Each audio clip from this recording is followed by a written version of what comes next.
Ladies and gentlemen, please welcome back David Icke. Thank you. Thank you. Thank you.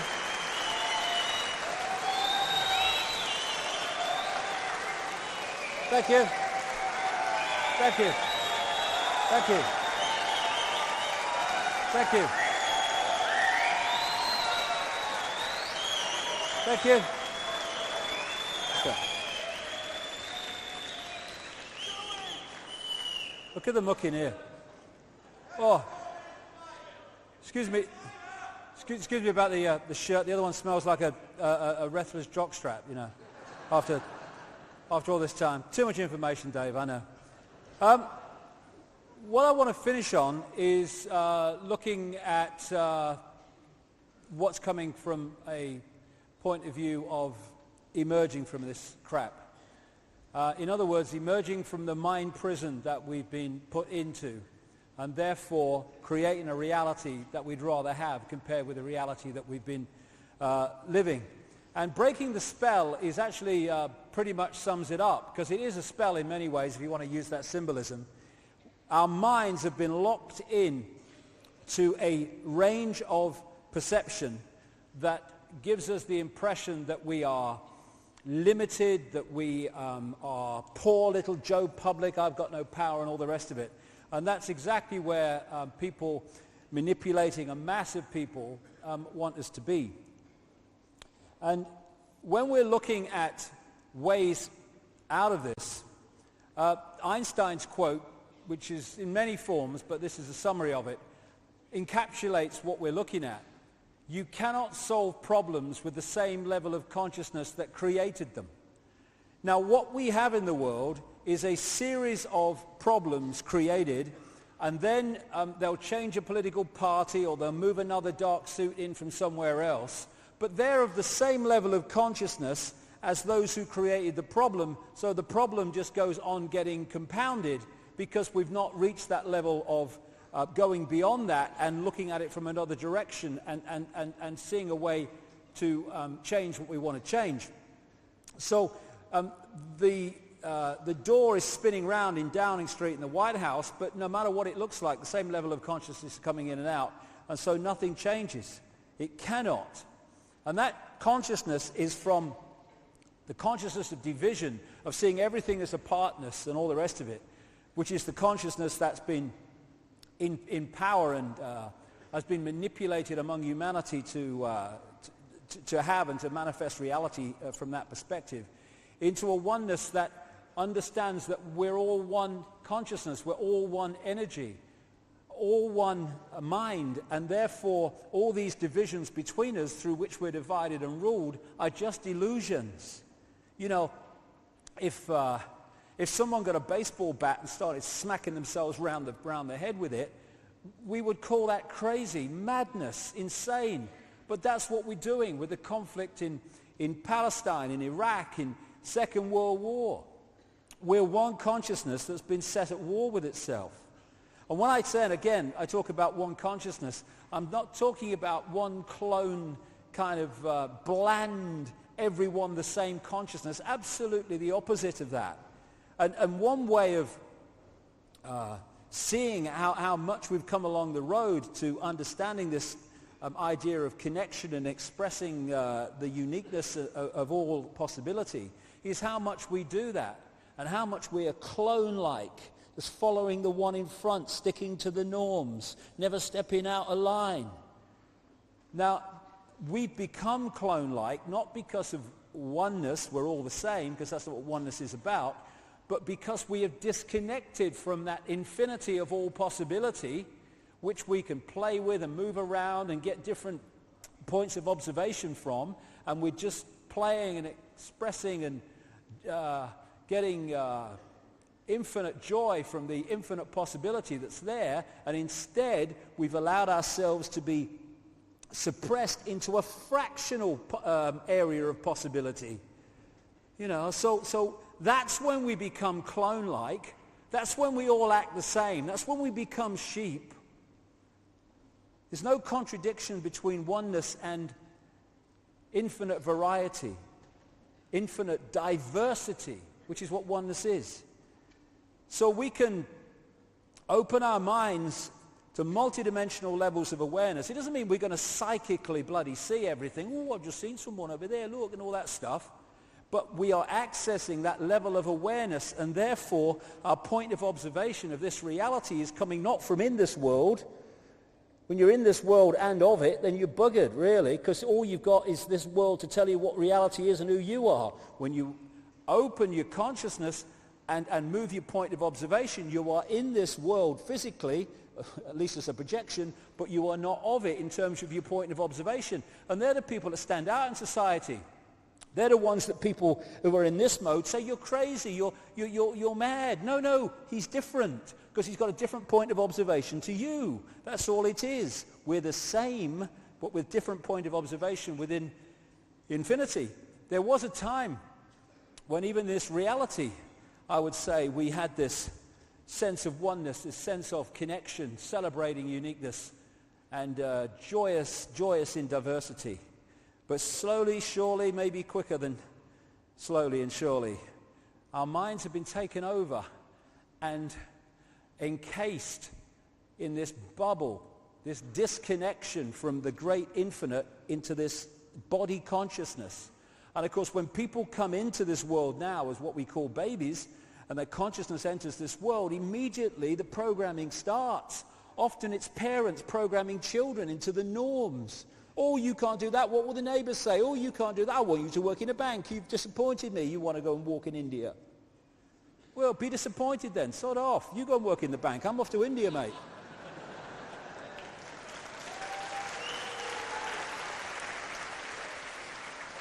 And this kind of symbolizes this picture from earlier in the War Memorial in Sydney, Australia, the way we've been encased and suppressed and therefore lived this false identity, this mask that I was talking about, of false identity. We are now being offered the opportunity, for not least for reasons I'll come to actually break through this. And this is not literally breaking through something. It's a vibrational freedom. Because once we open our minds and open this, because, you know, I would say that the real Trinity ain't Father, Son, and Holy Ghost. It's left brain, right brain, heart, chakra, vortex, the center, the balance point. When these three things are working in unison, we have the balance of all possibility.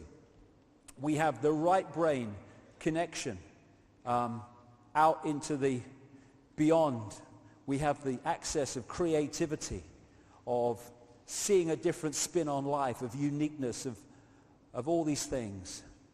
The left brain, which is here for a reason, decodes this stuff and brings it down into a structural level that we can deal with within this reality. And this is the balance point between the two, which takes us way, way out there into realms of understanding beyond words, beyond anything that we can understand through this level. And those three things working together, decoding reality, bring balance. This would never allow this to get involved in the stuff that we've been talking about, in control, in abuse, in war, in conflict. It wouldn't go there. If this is going to be used to function within this reality, it is on this and this terms, not on this term, on the terms of this isolated left brain consciousness that is isolated from the rest of existence, working in its own sub-world of structure and competition and all the rest of it. When these three things are working together, then we can decode reality in a way that the left brain alone could never even think about doing.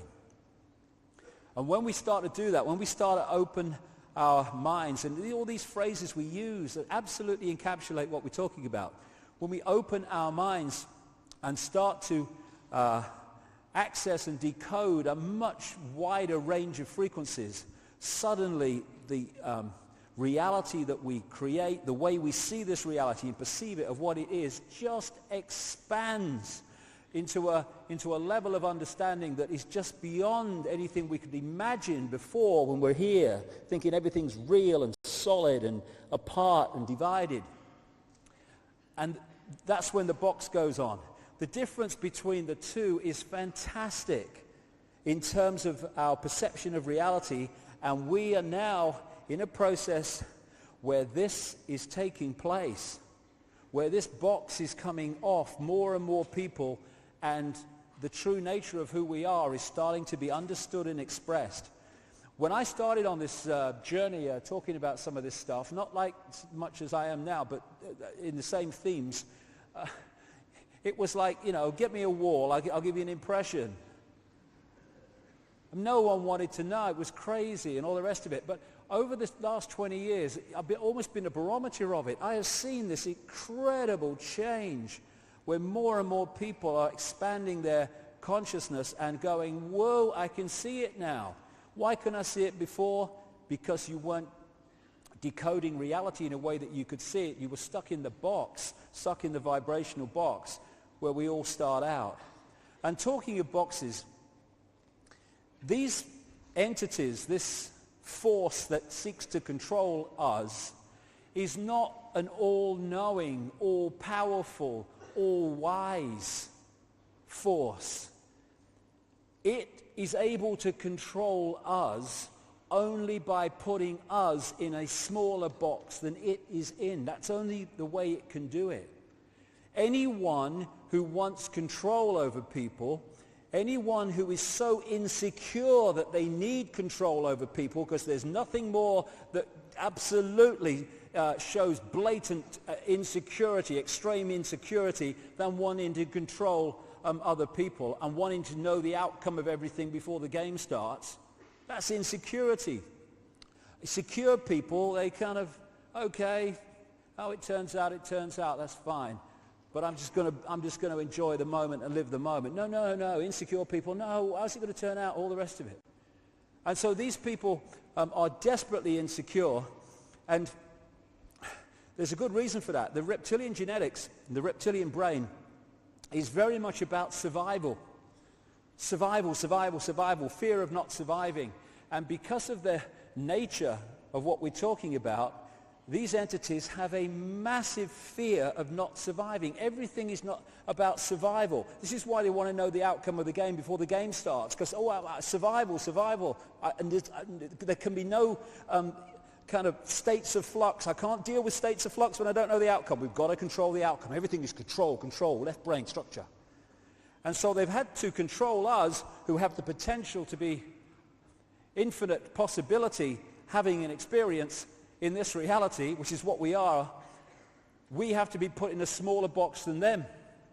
And so what they're working on is intellectual knowledge, if you like, of how reality works, and therefore how they can manipulate it, and suppressing the knowledge among humans of how reality works, so they are in a position of power.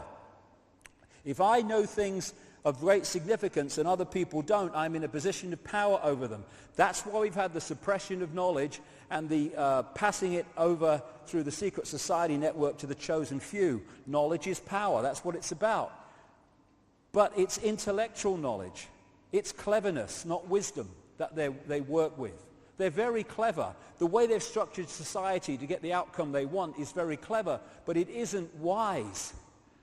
And cleverness without wisdom is the most destructive force on earth. It's very clever to create an atomic bomb. It's not very wise to do so. They are not the same thing. And so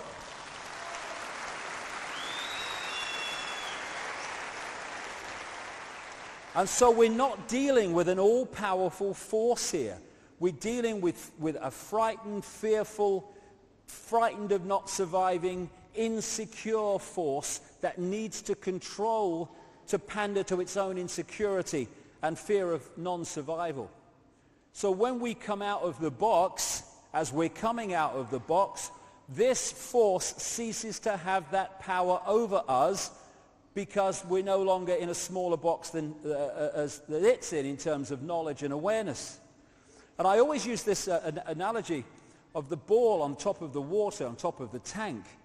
You know, when you go through all these different levels of how we are attacked mentally, emotionally, and physically to suppress us and to hold us in the box, in the bubble, that tells us something about us. People don't realize. Oh, it's negative. No, it's not negative. It's extremely positive if you want to use those terms, because it's telling us who we really are. The level of suppression on multi-levels, in multi-ways, that they've had to go to and continue to go to hold us in servitude, shows the potential of genius and magnificence that we really are. And that's our natural state, is multidimensional connection. We are in an unnatural state. We've been manipulated into it, one of disconnection, of awareness of that. And if you take the analogy of the ball, if you push a ball, or you want to put a ball in an unnatural state, i.e. on the bottom of a tank instead of at the top, its natural state, then you have to push it down and you have to hold it there. You have to hold it there, because once you let go, boom, natural state. And so what they're doing is throwing all this stuff at us to symbolically hold us at the bottom of the tank in an unnatural state. What we think are norms and the way life is and the way humans are is actually anything but the norm. It's the way we've been suppressed into. It's not our true natural state, which is multidimensional connection in this world, experience it but not of it, and awareness of being not of it while we're experiencing it. That's our natural state. And we're now getting the opportunity, as this information comes to light, and for other reasons I'll come to in a second or so, or a minute or so, that we just need to open that telescope, to open ourselves to a greater level of awareness and allow it to come in. You know, people say, when's the cavalry coming? Well, you know, the cavalry ain't coming because it's already here. It's in the space that we are occupying, in the space that we are experiencing now, are all those levels of consciousness which when connected with will bring us to a state of awareness and potential for creativity that we would think was beyond belief at the moment. It's there. And it's not the cavalry has to come to us, it's we need to go to the cavalry, because what it is, it's always there. We just need to open our minds so we can connect with its level of vibration. The idea of this crowd is to lower our vibration at the body consciousness level so that there is a disconnection vibrationally with higher states of consciousness. Because when you look at fear and its sub-parts like stress and guilt and all the rest of it, all this stuff they leave behind when they go into a near-body state or a right brain state, left brain shut down like Jill Bolte-Taylor.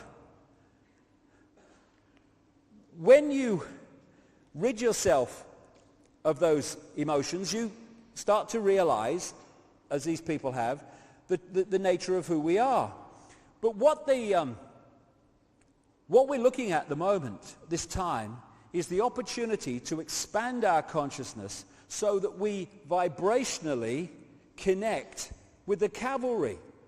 The level of consciousness, the level of awareness, the point of observation that is just there waiting for us to connect with it.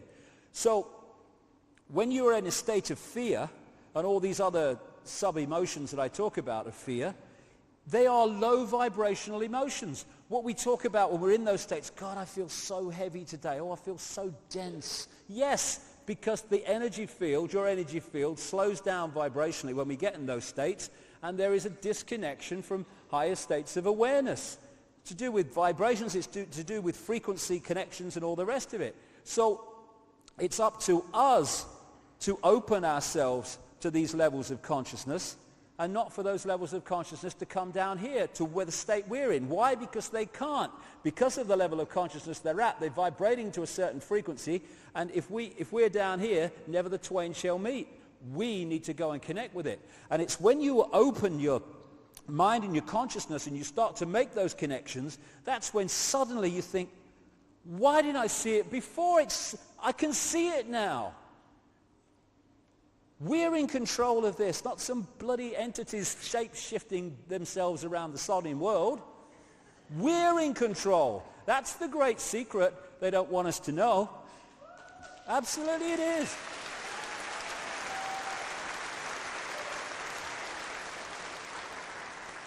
So this is the level at which the change will take place. And when that takes place, our awareness changes, our level of consciousness changes. This changes because this is a projection of our level of consciousness.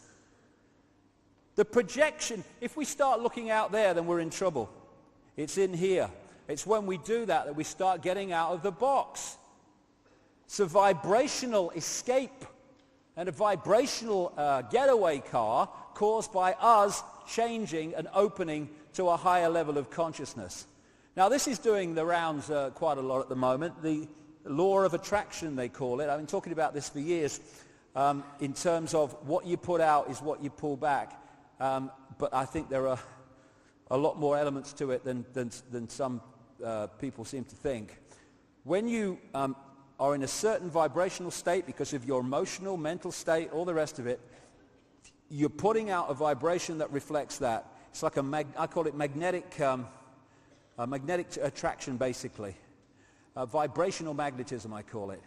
And that is going to lock into vibrational fields of like frequency, and it's going to draw them towards you like a magnet. So what you put out, you lock into and draw towards you. When people, I've met so many people that keep attracting the same kinds of people into their lives. And I'm watching it and I'm thinking, sorry hell, not another one. It's like just the same as that last bloke and the one before him. Why?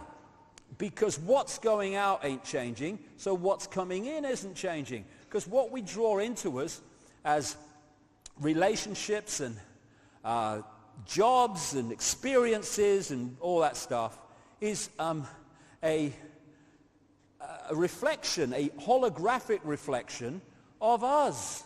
We all live in our own little universes, really. There are points where we share the same basic reality, but we live in our own universes because what we're putting out is what we're drawing towards us.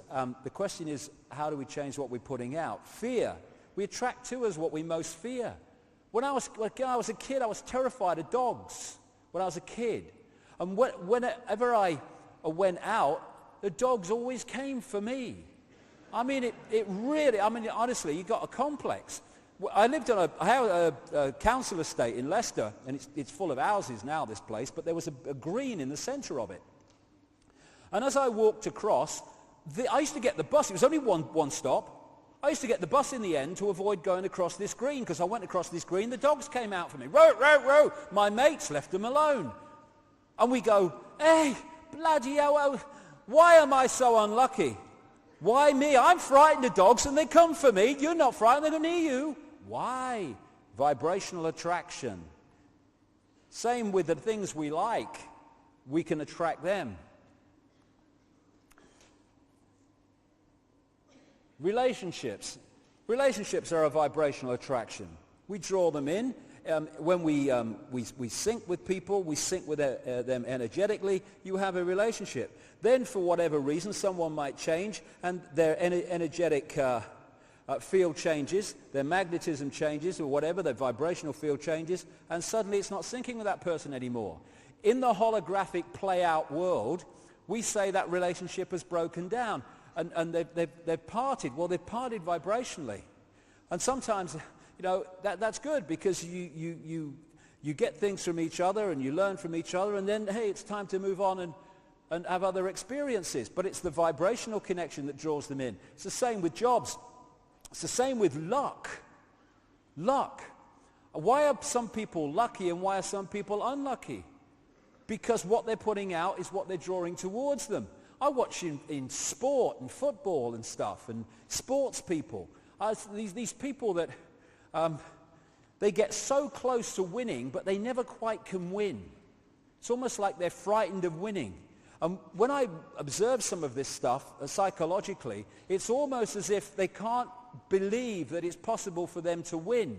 Oh no, that happens to other people. It doesn't happen to me. So when you get to that point where you're just about to achieve, somehow in the holographic play-out world, you manifest something that actually stops you winning, even though it seems to be no problem, it's going to happen. And it's what people call having a self-destruct button. Just when you're about to achieve something, where's the button? Boom! Oh, something's happened, and it doesn't achieve what is obviously going to happen. It's because of the energy we're putting out, which is a reflection of our mental and emotional state. And one real big, energetic, magnetic attraction of reality is intent, I've found. Intent. An intent, this is what I'm going to achieve. This is what I'm going to do. This is what I want to do. This is what I will do. When that intent goes out, it goes out as a vibrational field, and it draws back towards us all that we need to achieve that intent every time. The thing is, at this point, it breaks down with so many people because what they need to experience to achieve the intent they say they want is not something they'd like to experience. So bugger that for a game of soldiers. I'm not having that. I don't want it that badly. And when we start to transform, things start to change in our energy field. When that happens, things that we were drawing towards us in the old energetic state are not making a vibrational synchronization anymore. And so in the holographic play-out world, relationships break down, or you lose your job, or you move home, or something happens. Your life changes in the play-out world of the projected holographic reality because what's projecting it has changed. And so when we put out an intent, this is what I want to do, I want to expand my mind, I want to open my mind, I want to connect the true magnitude of who I am, there are things that come towards you that you don't often like very much, but it's necessary to break down those structures within us so that that intent can be fulfilled. There's this DVD that's been going around for a little while now called The Secret, which is based on the law of attraction. And, I think the principle, there's a lot to be said for it, but I do think it can be very simplistic sometimes, this stuff about law of attraction.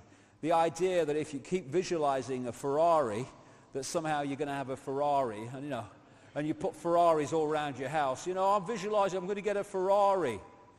Well, the thing is, maybe you will get a Ferrari. Good luck to you. Don't see myself anything in them, but that's just me.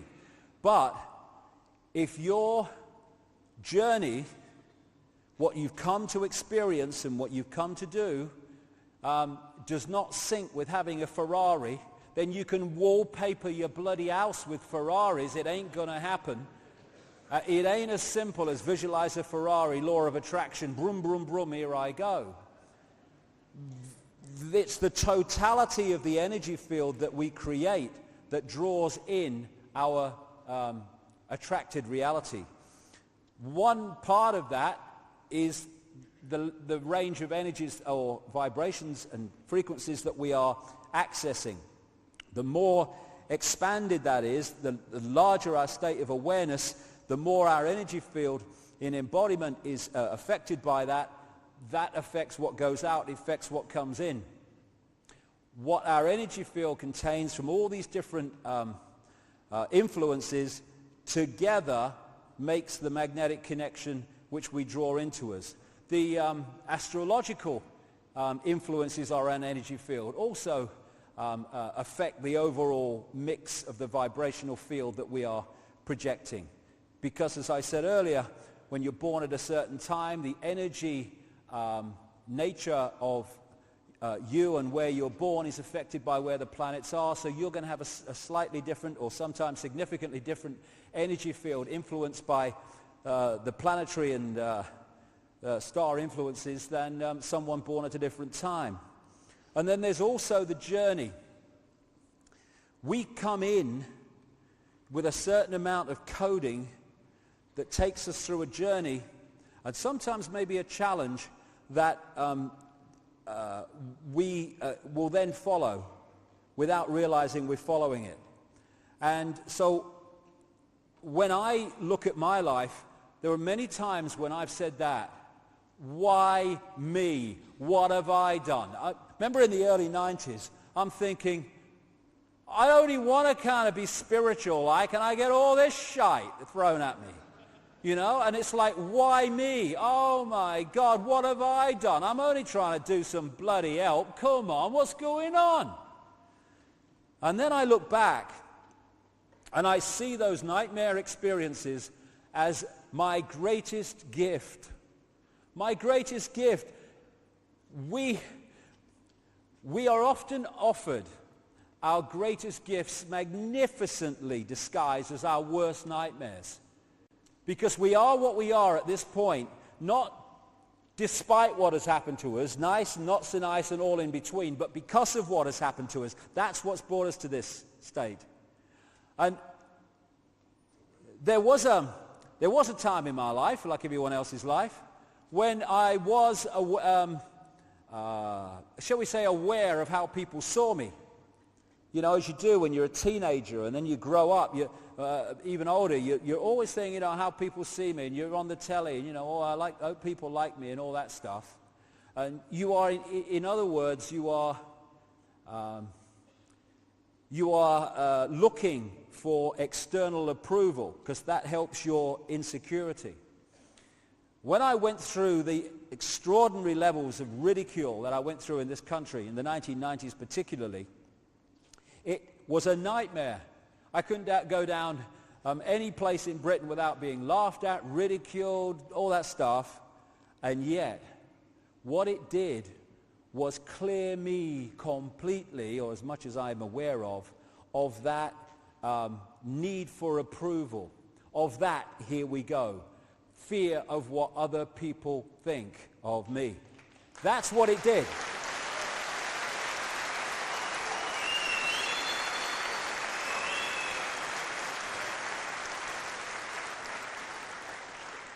So many of the why me's, we really ought to ask, why me? Why does it all happen to me? Great question. Why does it always happen to you?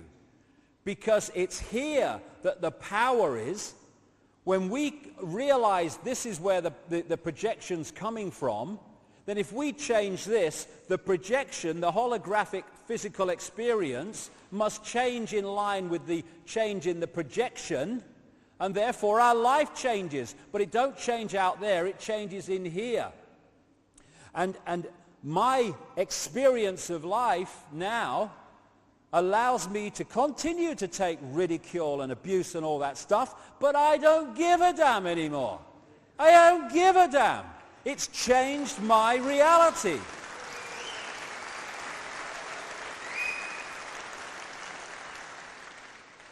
There's a lot to be spoken for about worst nightmares, because so often they are our greatest gifts. Not always, but so often.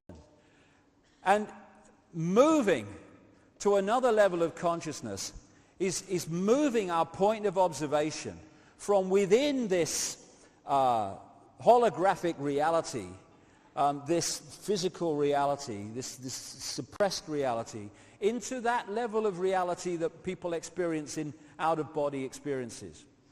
From that perspective, this world looks totally different.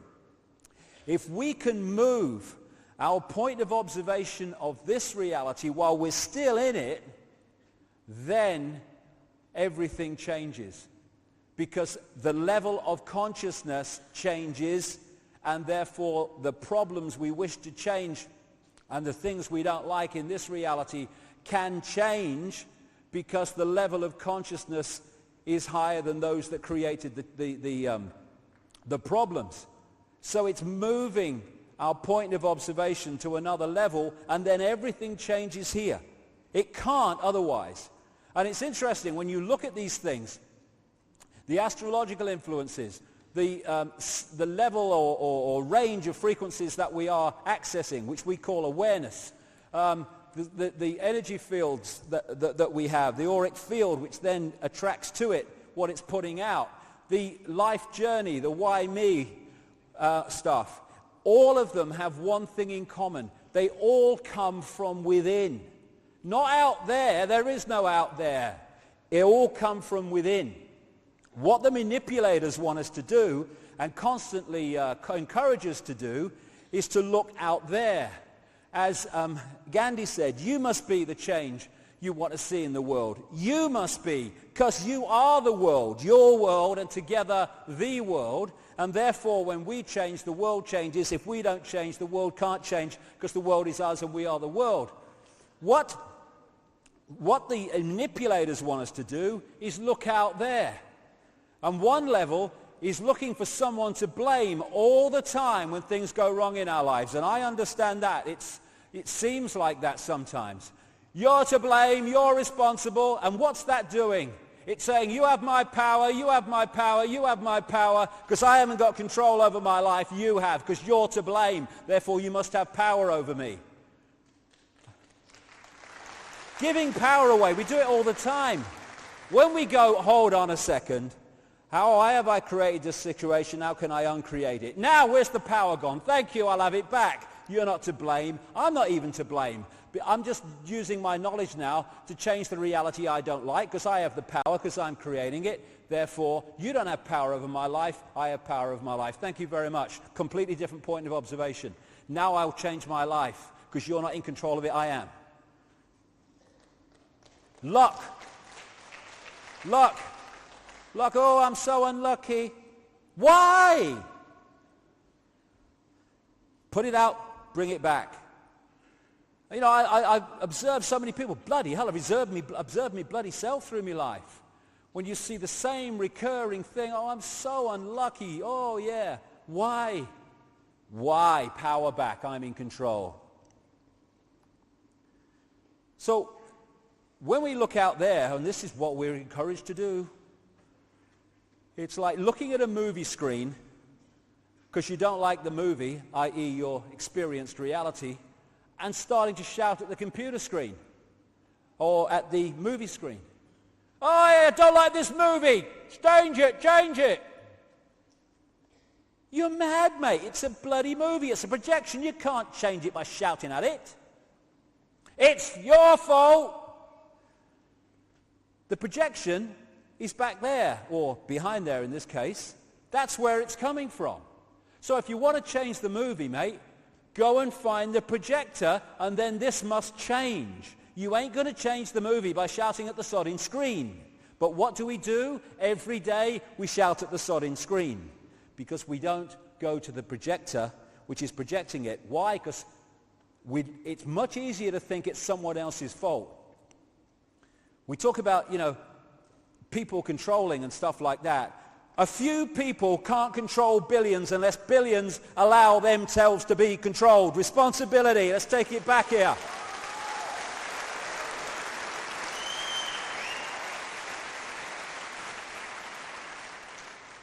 We're holograms, projections, whole world's a projection.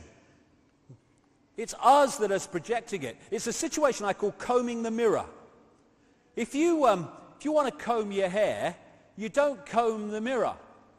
Because it don't affect your bloody hair, because it's a reflection. If you want to change your hair, you comb your hair, and the mirror then reflects it. This physical reality is a mirror, and we're combing the mirror all the time. And then we say, my hair's not changing, I'm combing that mirror. This experienced physical reality is merely a reflection of that. We have the power. We just need to take it back from this level of division, apartness, can'tness, to isness, I amness. I am all that is, ever has been, and ever will be-ness. What a transformation that will make of this reality. And a part of this on a holographic level or energetic level is moving into the right brain. Not moving out of the left brain and boarding over the doors. We need that to function in this reality. But having this serve the higher reality instead of being the governor, dictating reality. And to do that, we need to start being at peace with this terrible crime of being different.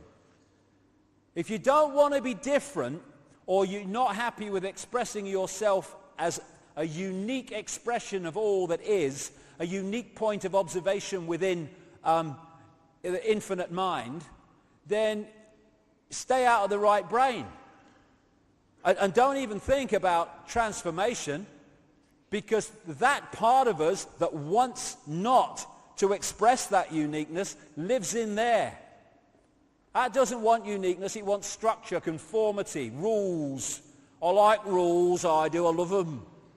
This wants to express uniqueness.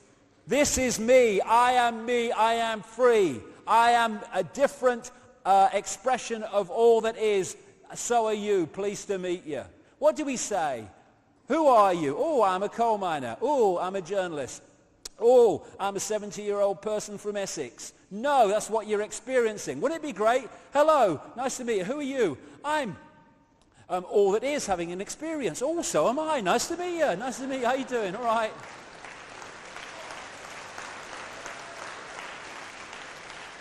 That's what we are. So it's starting to let go this fear of being different, this fear of being different to the norm. Oh, what will my mother say? Or what will the mates at work say? Or what if I do? Well, I tell you what, this is my view, just my view, okay? If they, mother, father, family, people at work, blokes down the pub, can't respect your right to express the full magnitude of who you are, Sodom, mate. What's Sodom?